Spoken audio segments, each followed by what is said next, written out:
5 minutes. That's all it took to burn down the entire Residence Alliance. I know it sounds like one of those tall tales you hear spun around a campfire, but every single word is true. And if you've ever had a run-in with a power-tripping neighbor, you know the feeling. There she stood at the gate of my ranch, face all twisted up, telling me my 8-year-old daughter needed to be banned from our own land. She spouted some nonsense about Alliance rules and unregistered minors, like she owned not just the cul-de-sac, but the entire Texas countryside. Then, in classic Alliance fashion, she called the cops on my kid, on our own property. What she didn't know was the dispatcher was an old family friend. The moment he asked a few questions, her story unraveled faster than a cheap sweater. Not even a week later, that Alliance of hers. Poof. Gone, just like that. Let me back up a bit. 6 months earlier, my wife, Helena, lost her fight with brain cancer. I was left alone to raise Lyra out here on this 40-acre patch of land near Millbrook Springs. You want to talk about grief? Some days I'd walk past her favorite mug, still sitting by the coffee pot, half expecting to see her scribbling in her planner or singing along to Fleetwood Mac while she cooked breakfast. Lyra changed after Helena died. She barely spoke, holed up in her room, not even letting the dog in. Then one Saturday, out of nowhere, I heard her laughing out by the wildflower meadow. I peeked outside and there she was, chasing butterflies, blonde pigtails bouncing, arms stretched out like she could catch happiness if she just tried hard enough. For the first time in months, I saw a spark of the little girl she'd been, carefree, loud, completely alive. Thick enough to choke a whore. Lara always called that meadow Lyra's healing place, and I finally understood why. But of course, peace in the suburbs doesn't last long, does it? Cue the sound of high heels and trouble. Excuse me, came that shrill voice.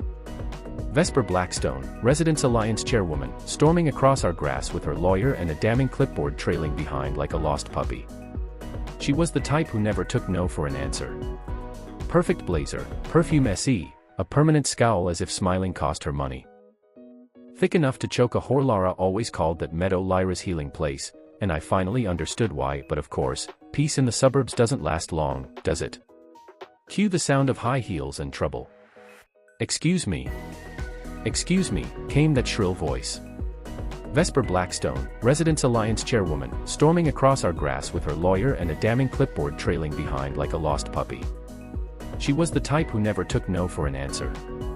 Perfect blazer, perfume SE, a permanent scowl as if smiling cost her money. And there it was.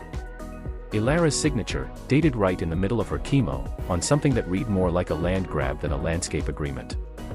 My blood went cold. I told Vesper she was mistaken, that Helena would never have given up our rights like that. Not in a million years.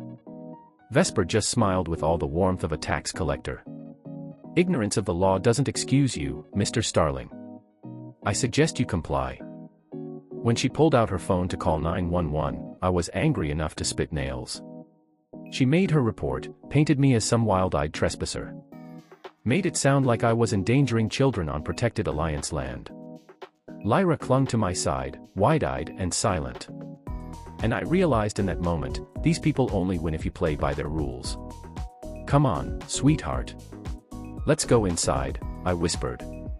I shut the door on Vesper's victory smirk, but the sound of Lyra's voice as she asked, Daddy, did I do something wrong? Just about broke my heart in two. 15 minutes later, a county cruiser pulled up, and who steps out but Deputy Jasper Morrigan, Helena's best friend from college. He played it cool in front of Vesper, but when she started waving her paperwork around, Jasper just listened and nodded. Then quietly asked me if Helena had ever mentioned feeling pressured about Alliance stuff. Turns out she had. 3 months before she passed, she called him worried about agreements she'd signed while medicated. Jasper told me, Ethan, you've got to dig through her files. She knew something was off. After Vesper strutted off, all worked up about future enforcement, Jasper whispered, don't let her push you around. That night, I tore through boxes in Helena's old office. Mixed in with medical bills and sympathy cards, I found a manila folder with Pinewood Alliance scribbled on it. It was full of emails, notes, even a timeline she'd written to our lawyer saying she didn't remember agreeing to any extended oversight, especially not when she was doped up on chemo. There was more. Records of other families, widows, folks with health scares, all pressured into signing weird alliance agreements. The kicker? A note from Alara, written in her shaky last days: if you're reading this, fight them. Don't let them take Lyra. The next morning, our neighbor Beatrice Whitmore came by with a casserole and a look I knew meant trouble. She pulled me aside, whispered, "Ethan, there's something off at the Alliance building. Trucks in and out after midnight. Kids' voices. Men I don't recognize. I haven't said anything, but it's getting weirder." That chilled me to the bone. So I gave Lyra a little digital recorder and told her to hide if she saw strangers near the property line. Sometimes you've got to trust your gut. Sure enough, the very next day, Lyra brought me the recorder. All serious. "Daddy, I did the game like you said." I listened, and my stomach flipped. Vesper and some men were talking by the fence. It started as boring alliance business, but then I heard, clear as day, the new shipment will be ready. Dubai's wire is coming through as soon as the kids are at the holding site. Cancer widows are the easiest marks. The rest made my skin crawl. Money, buyers' names I'd never heard, but one I had, the Starling girl, too. If the father pushes back, I drove straight to the sheriff's office. Jasper heard the tape, called in the FBI, and from there, things happened fast. Raids, search warrants, headlines. The Alliance building wasn't just an office. It was a front. They were running a trafficking ring, using fake agreements to snatch kids from vulnerable families. Beatrice, bless her heart, turned out to be an undercover agent the whole time, sent to keep tabs on our neighborhood. Even Jasper was floored. In the end, Vesper and her whole board got perp walked out in cuffs. The basement was full of terrified kids, and our town made national news for all the wrong reasons. Lyra's little recording and Alara's careful notes cracked the case wide open.